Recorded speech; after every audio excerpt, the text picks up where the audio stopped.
ઘણા કહેતા હોય સુખી થવું હોય ને તો એ કે વિવાહ કરી લેવાય. મને તો એવું લાગે છે કે સુખી થવા વિવાહ કર્યા કે પછી હહરાન કે રડિયા પટ્યું કરવા. હા, મહિનામાં આપણે હે ને સસ્તા અનાજની દુકાન ના જાતા હોય ઈથી ડબલ તા હહરાને ઘેર હોય. 15 દી થઈને તો કાલન માં બાપા ની જીરી કાટો દી આવી લે.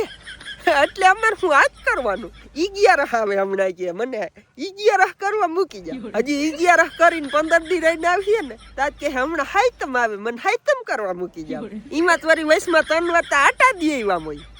હાલન માર બાપા ની આટો દી આવી નવરા હઈ લે.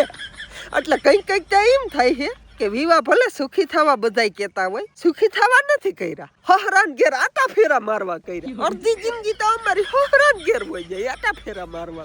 લે મોટરસાઇકલ લઈને વળી હાલ ત્યાં જાય થાય સુધી રહીને વળી પાછા હાંજી આવતા રહે. એમાં ઘણી વાત બાયું 2 દી રોકાઈ જાય. લે પી વાહુકી ગઈ મને 2 દી રેવા દ્યો ને.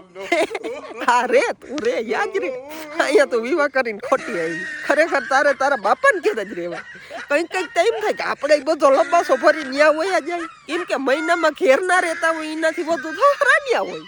આથી ઘર જમાઈ થઈ જાવ સારું. કઈક તો એમ થાય. થયો ના હું તમારે થયો ને કરો જો કોમેન્ટ આવું થયું કે નહીં.